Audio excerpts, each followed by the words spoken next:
ஸ்கூல்லேருந்து வந்த குழந்தைங்கலாம் வீட்டுக்கு பக்கத்துல ரோல் பண்ணி விளையாடிட்டு இருந்தாங்க. சரி நம்மளும் பண்ணலாம்னு பார்த்தா, நமக்கு தான் வயசாயிடுச்சுல்ல.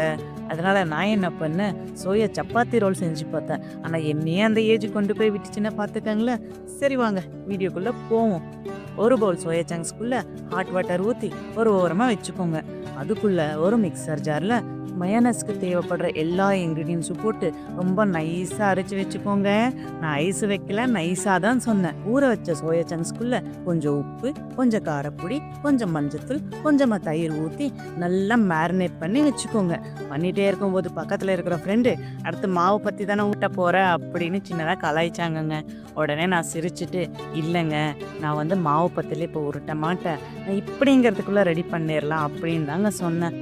அப்புறம் ஸ்டவ் ஆன் பண்ணி கடாய் வச்சு 2 டேபிள் ஸ்பூன் எண்ணெய் ஊற்றி கட் பண்ணி வச்சிருக்கிற உருளைக்கிழங்க இதுக்குள்ளே போட்டு நல்லா டீப் ஃப்ரை பண்ணிக்கலாங்க.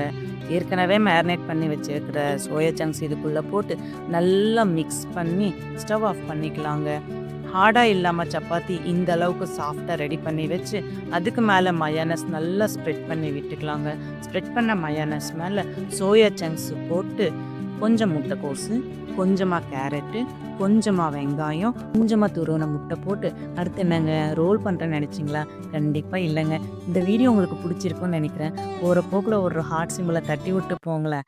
இப்போ நம்ம சப்பாத்தியை ரோல் பண்ணி அப்புறம் என்ன, சின்னவங்கலேருந்து பெரியவங்கள வரைக்கும் ஃபுல் பேட்டிங் தான்.